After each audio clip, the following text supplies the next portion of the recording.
Ya está en directo. Buenas noches, hermanos. Después de los problemas técnicos que tuvimos con Face, pareciera ser que ya los resolvimos, ¿verdad? Gracias aquí a mi hijo técnico que acaba de venir y ayudarnos. Bueno, les damos las muy buenas noches nuevamente. Ya nos habíamos presentado, pero al momento en que nos presentamos, falló el asunto. Pero bueno, hermanos, ya estamos aquí nuevamente en este miércoles 16 de octubre. Estábamos comentando que ya estábamos en otoño, que ya,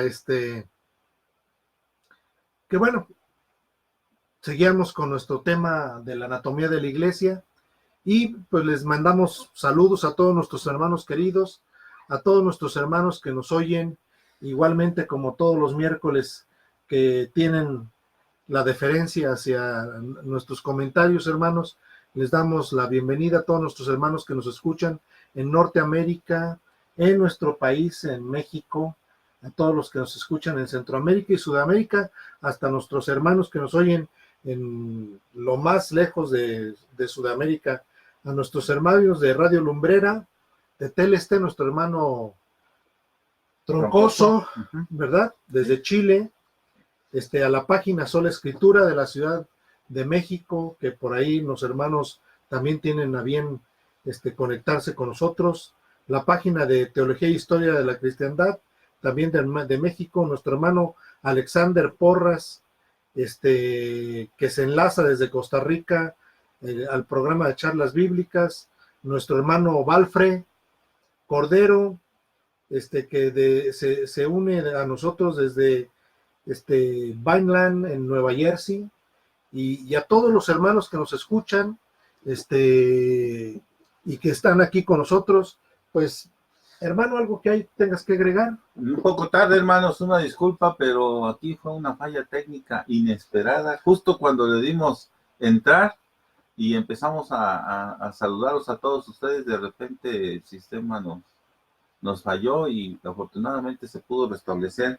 Un poquito de retraso, pero aquí estamos para platicar con ustedes esta charla bíblica. Ya estamos aquí, hermanos. La vez pasada estuvimos leyendo sobre el libro de los Hechos y algunos acontecimientos que sucedieron en la iglesia, como la visita nuevamente de Pablo a Jerusalén, al parecer por segunda ocasión, una primera ocasión donde fue el concilio de Jerusalén y nuevamente sube a Jerusalén ante la recomendación de muchos hermanos de que no subiera a Jerusalén, de que percibían cierto peligro en contra de Pablo.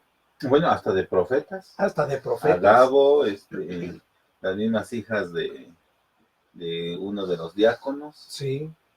Entonces, pues el gran temor que tenían acerca de lo que podía suceder en Jerusalén, por lo que se estaba, de alguna manera, en el contexto histórico que tenemos, se estaba moviendo, y bueno, le va mal a Pablo, le ponen pues una verdadera golpiza, hermano, o sea, y bueno, Pablo se defiende, de alguna manera, Tribuno lo rescata de alguna forma. Dice el versículo 21-32, dice el 31, dice: pero mientras procuraban matarlo, se informó al tribuno de la corte que toda Jerusalén estaba alborotada. El 32, tomando inmediatamente soldados y centuriones, bajó corriendo hacia ellos. Entonces ellos, al ver al tribuno y a los soldados, dejaron de golpear a Pablo. Le estaban dando duro, dice. Llegando el tribuno lo arrestó y mandó atarlo con 2 cadenas y preguntó quién era y qué había hecho para que la turba le estuviera propinando esto. Dice: pero entre la multitud unos gritaban unas cosas y otros gritaban otra, y no pudieron saber la razón del alboroto, y ordenó que lo llevaran a la fortaleza. Y cuando llegó a las gradas, tuvo que ser llevado en vilo por los soldados a causa de la violencia de la turba, porque la muchedumbre del pueblo le seguía gritando: quita Bien, una vez en la fortaleza, Pablo dice a Tribuno: ¿me permites decirte algo? Y él le dijo: ¿sabes griego? ¿No eres tú entonces el egipcio que levantó una sedición hace algún tiempo y sacó al desierto a 4,000 hombres de los sicarios? Pablo respondió, ciertamente soy hombre judío, de Tarso de Cilicia, ciudadano de una ciudad no pequeña. Ahora te ruego que me permitas hablar al pueblo. Y cuando se le permitió, Pablo de pie en las gradas hizo una señal con la mano y el pueblo hizo un gran silencio y se dirigió a ellos en hebreo diciendo. Bien, este es el antecedente que veníamos platicando, ¿sí? Y bueno, Pablo aquí se dirige al pueblo y yo creo que estos acontecimientos son importantes desde la perspectiva de la iglesia porque ya pareciera ser que entonces que ya la posición judía iba perdiendo terreno con respecto al cristianismo, pero iban de alguna manera sistemáticamente haciendo acciones que permitían pues ir siguiendo dando tumbos, es decir, se habían salido con la suya de haber matado al Señor Jesús, es decir, se salieron con la suya, sin tener la más mínima idea del caudal de bendiciones que esto representaba, de lo que representaba el plan eterno ya cumplido propiamente en todos estos eventos de redención. Y ahora vemos propiamente el querigma, el anuncio apostólico, y con una lucha muy fuerte, una lucha constante. Ya Herodes había matado en el capítulo 12 a un apóstol, al hermano de Juan. Y antes a Esteban. Y antes a Esteban, es decir, a uno de los hijos de Zebedeo, ¿verdad? Por medio. Y bueno, ahora vemos que los hermanos estaban muy preocupados porque Pablo iba a subir a Jerusalén, y Pablo de alguna manera dice, bueno, si es por Cristo, esto vale la pena. Y bueno, le propinan una golpiza tremenda, y Pablo no se empieza a defenderse en términos de lo que el Señor le había dado. Entonces habla en hebreo y les dice, varones, hermanos y padres, oíd. Oyendo entonces que les hablaba en lengua hebrea, guardaron más silencio y dice, yo soy un varón nacido en Tarso, de Cilicia, pero criado en esta ciudad y educado a los pies de Gamaliel, conforme a la rigidez de la ley ancestral, siendo tan celoso de Dios como todos vosotros lo soy hoy, y perseguí a muerte este camino, atando y entregando en cárceles a varones y también a mujeres, como también me es testigo el sumo sacerdote y todo el concilio de ancianos, pues de ellos recibí cartas para los hermanos en Damasco, y viajaba allá para traer atados a Jerusalén, incluso a los que había ahí, a fin de que fueran castigados. Dice Pablo, y empieza a narrar un hecho importante que vamos ahorita nosotros a puntualizar, un hecho que ya quizás conocemos y hemos leído, pero es el cómo fue convertido, es decir, cómo se le presentó el Señor, y que esa manera de cómo el Señor trata con Pablo, le da los elementos para justificar su apostolado, ¿no, hermano? Es decir, el haber sido testigo del Cristo resucitado de alguna manera, le da esos elementos que posteriormente en otro punto tocaremos. Dice, pero me aconteció que yendo, cuando me acercaba a Damasco, como a mediodía, dice, de día, súbitamente, una gran luz del cielo resplandeció en torno a mí, y caí al suelo y una voz que me decía, Saulo, Saulo, ¿por qué me persigues? Entonces respondí, ¿quién eres tú, Señor? Me dijo, yo soy Jesús el Nazareno, a quien tú persigues.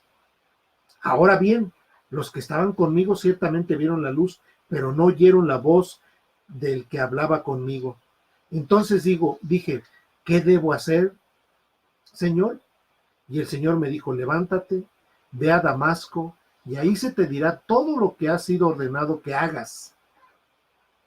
Y como no veía por causa del resplandor de la luz, me llevaron de la mano los que estaban conmigo y llegué a Damasco. Entonces cierto Ananías, varón piadoso conforme a la ley, que recibía aprobación de todos los judíos que viven ahí, vino a mí y acercándose me dijo, hermano Saulo, recupera la vista.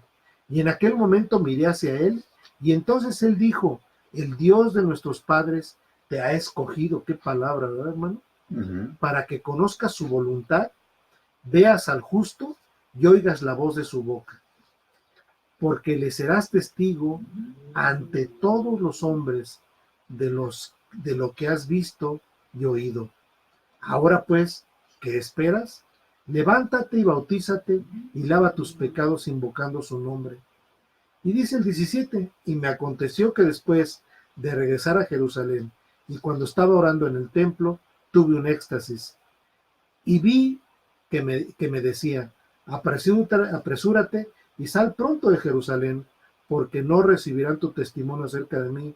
Y yo dije, Señor, ellos saben que yo estaba encarcelado y azotado en cada una de las sinagogas a los que creen en ti, y cuando era derramada la sangre de Esteban, tu testigo y yo mismo estaba presente, consintiendo y guardando las ropas de los que lo mataban. Y me dijo, ve, porque yo te enviaré lejos a los gentiles. Y yo creo que, bueno, aquí está el mandamiento exprofeso que el Señor le está dando, y de aquí que muchos toman el título de Pablo, el apóstol de los gentiles, ¿no, hermano? Donde se le da la indicación de que, pues que ahora el ministerio era propiamente acerca de los gentiles. ¿Qué opinas, hermano? Nada más agregar quizás punto que tú remarcaste, en el que se le da la comisión a Pablo, donde dice, nada más que es en la tercera narración que hace Pablo en Hechos 26, quizás para enfatizar lo que estás tú señalando, en Hechos 26, 16, que es la misma narrativa, pero que se agregan elementos novedosos, porque dice así, cuando le dice que se levante, dice, pero levántate y ponte sobre tus pies, porque para esto he aparecido a ti, para ponerte por ministro y testigo de las cosas que has visto y de aquellas en que me apareceré a ti, librándote de tu pueblo, que es esto que nos estamos comentando, claro, y de los gentiles a quienes ahora te envío.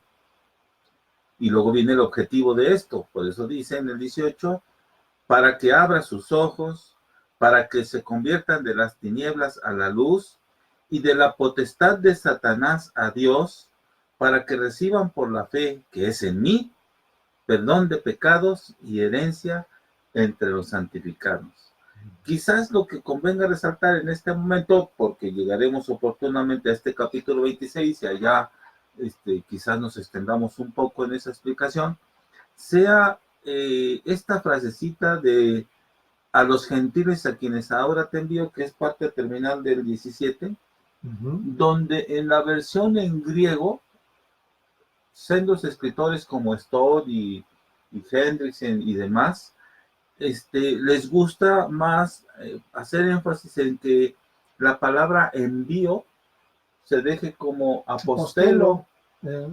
Y en esta idea de apostelo lo traducen un poco como, en vez de traducir a quienes ahora te envió, es a quienes ahora yo te envío, pero como apóstol. Es decir, claro, yo te hago apóstol, te envío como apóstol, y eso da un distintivo, porque eso marca una diferencia entre mero ser enviado, como quizás lo somos todos nosotros, en términos de difundir el evangelio, como un mensajero, y Pablo como apóstol a los gentiles, único y exclusivo, en términos de que se une al pequeño grupo de apóstoles y el cual reconoce en él este envío como apóstol, haciendo distinción incluso con todos los demás que no lo son.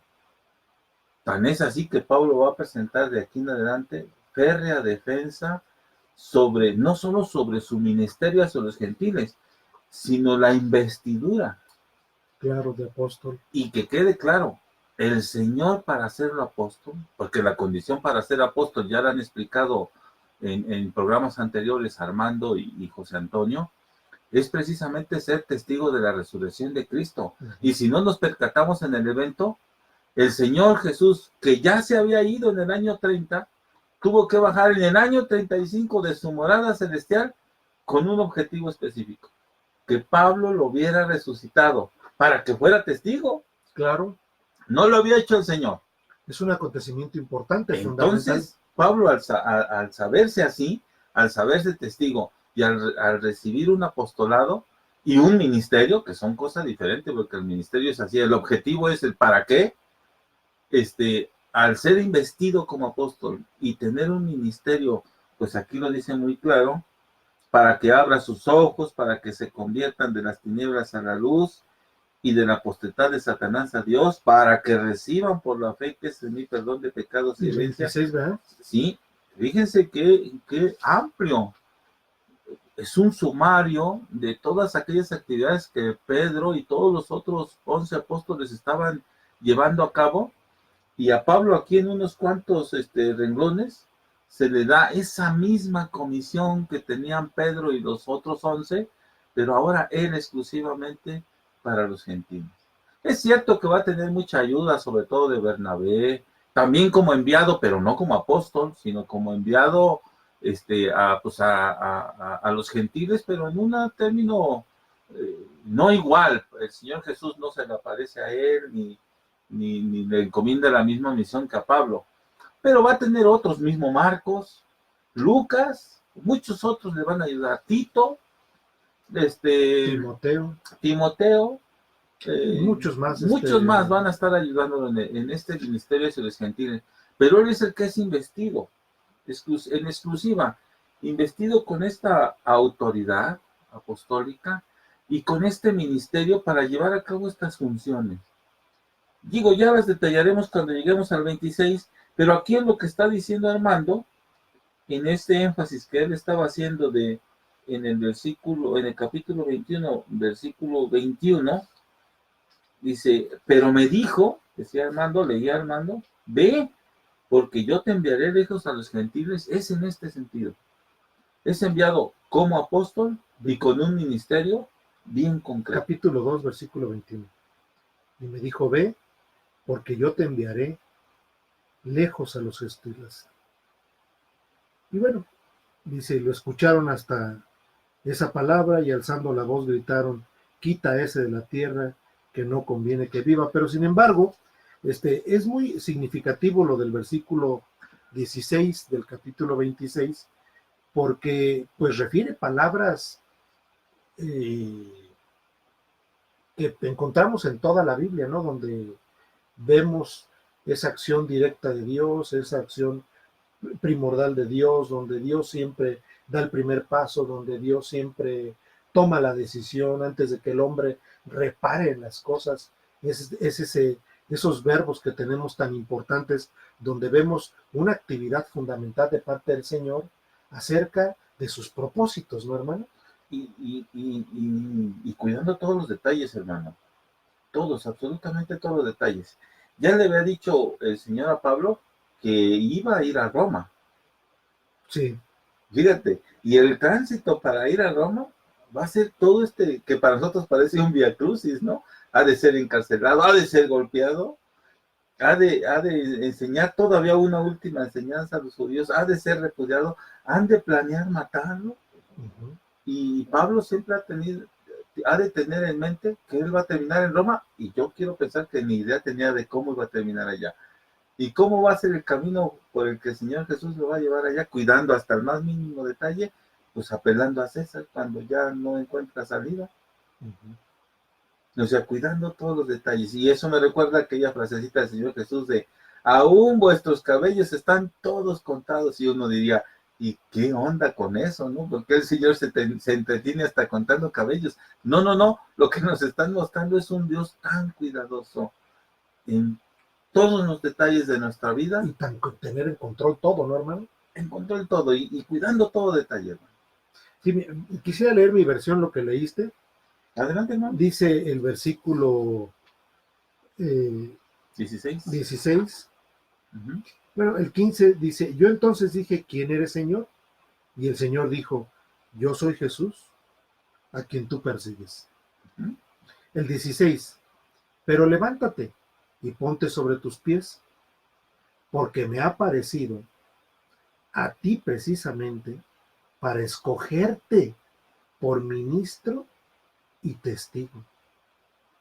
Es decir, el Señor le refiere a decir, a mí me ha parecido escogerte claramente. ¿Para qué? Pues para que seas ministro y testigo, no solo de las cosas que has visto de mí, sino de aquellas en que me apareceré a ti. Dice, entonces el Señor, otra vez con ese lenguaje único del Señor, es decir, así como tenía un propósito y pues yo creo que lo fue preparando durante tantos años para que pudiera desempeñar esta función. Dice, para librarte del pueblo y de los gentiles a quienes yo te envío, a fin de que abras sus ojos para que vuelvan de las tinieblas a la luz, de la potestad de Satanás a Dios, para que reciban por la fe que es en mí, perdón de pecados y herencia entre los santificados. Y bueno, ya aquí están las palabras claves. Tres finalidades. Si lo vuelve a leer, jefe, el 18, tres finalidades. Observen la repetición del para, hermanos, para que se den cuenta de las tres finalidades específicas. Que si ustedes se fijan, es el resumen de todo lo que se ha dicho para los judíos.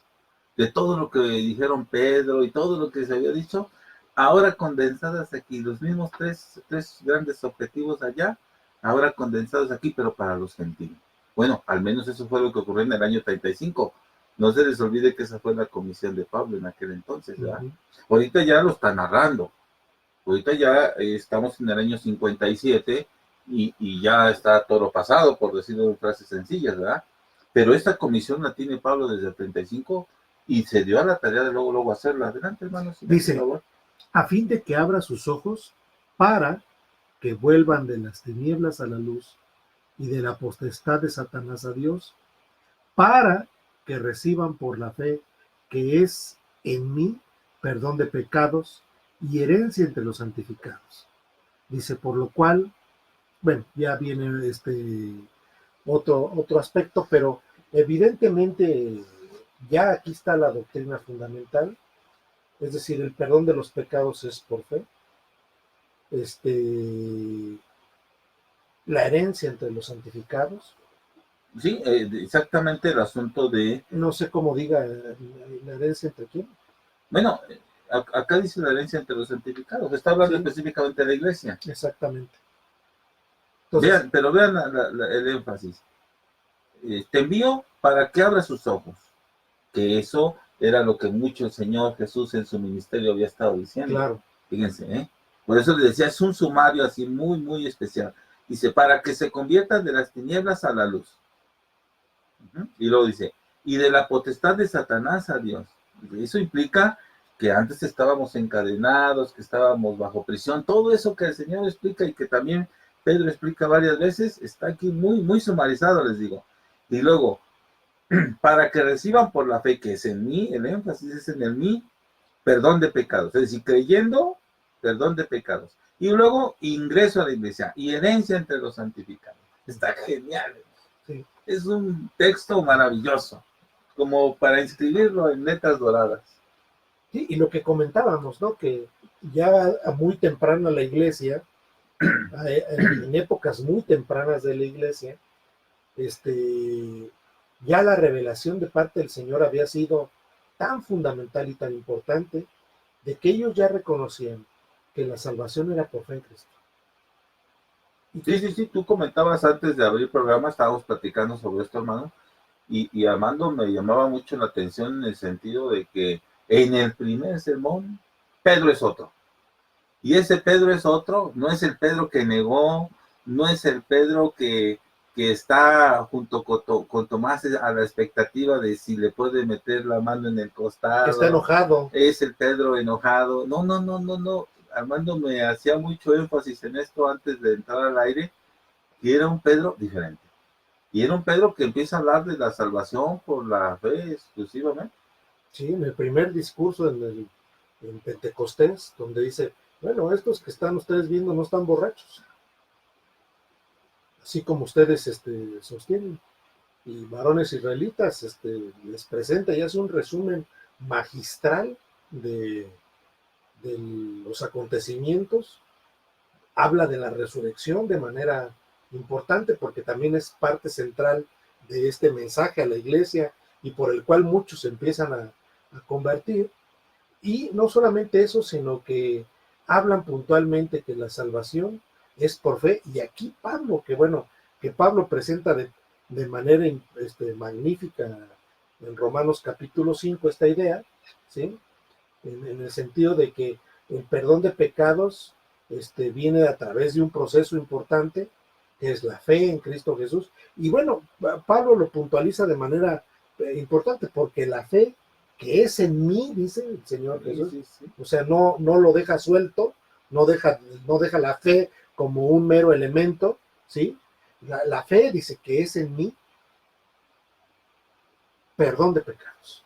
Entonces, creo que el mensaje para la iglesia y la iglesia metida en el texto, hermano, porque al decir herencia entre los santificados, es decir, está hablando ya propiamente de los elementos que tienen que ver fundamentalmente con la iglesia que el Señor está formando y construyendo, y que en este momento ya era una iglesia de miles de personas, hermano, ya se había divulgado el evangelio y muchos habían sido convertidos, miles y miles y miles.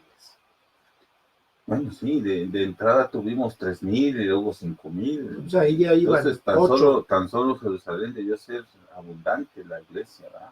Y digamos, todo el ministerio de todos los apóstoles. Una de las razones por las cuales mataron a Jacobo es esta, que él andaba predicando y andaba difundiendo el evangelio. Sí, sí, el propósito de Herodes era precisamente eso, es decir, matar a todos aquellos discípulos que estaban predicando el evangelio. Entre ellos, pues Pedro, que estaba encarcelado, y que por un asunto ahí de que el Señor no quiso que Pedro muriera, pero sí, es lamentable decir esta situación, pero Herodes mató a un apóstol. Mató a un apóstol y obviamente, como muchas veces hemos visto, la venganza es del Señor. El Señor toca a Herodes y en 40 días se muere. Sí, en la Pascua se da este evento y unos cuantos meses después ya está aguzanándose. Pero bueno, el evangelio se dispersaba, el evangelio seguía creciendo.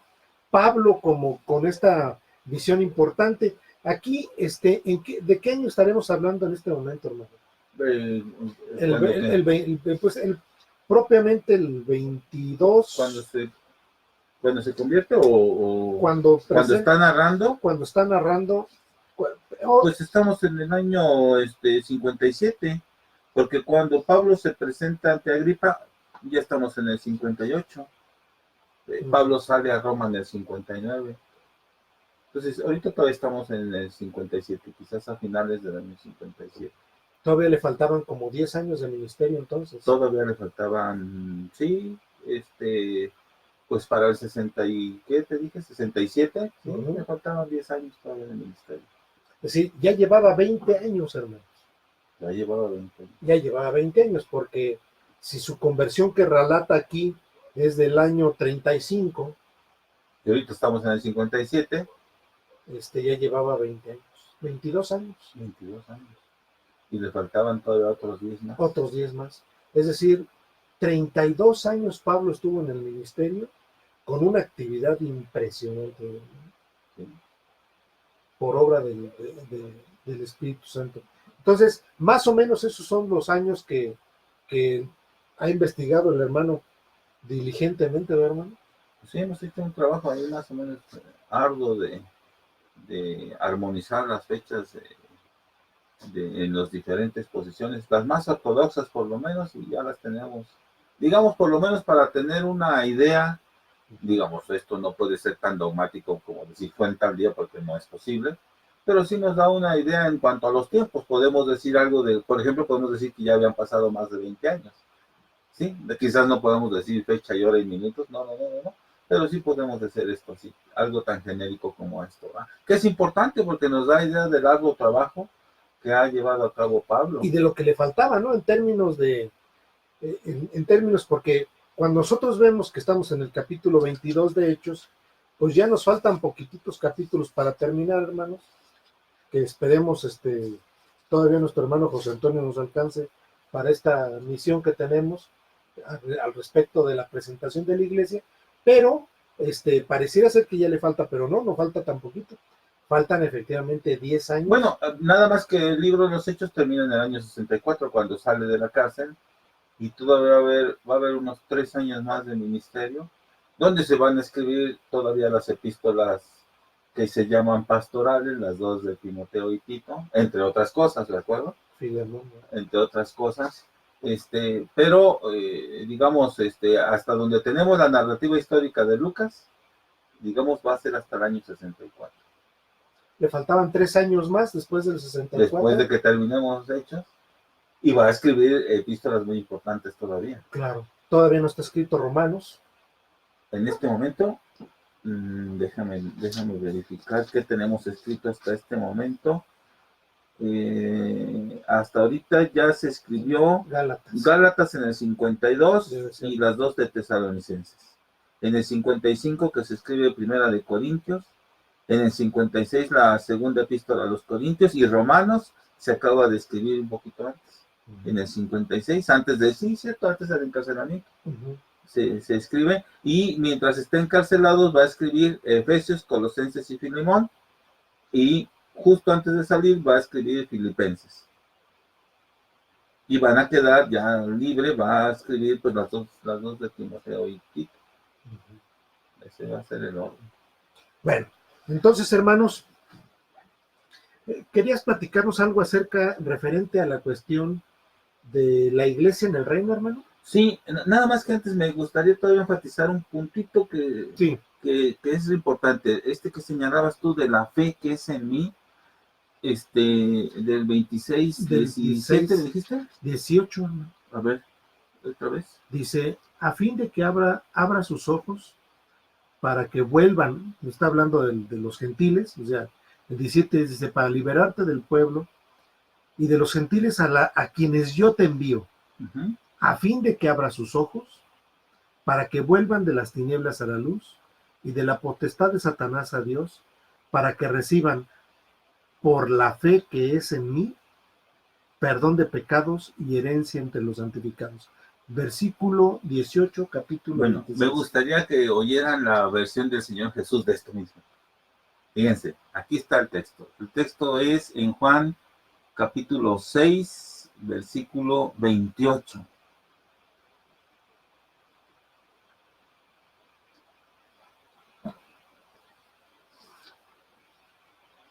Le hacen una pregunta en este capítulo, en este versículo al Señor.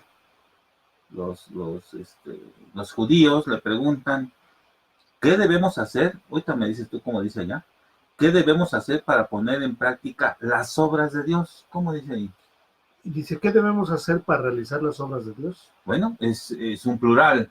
Le están preguntando, ¿por qué está el Señor diciéndoles que tienen que trabajar por la comida que no perece, sino y no solo llenar el vientre? Pues fue una comida, fue algo sobre la comida que él habla un poquito antes.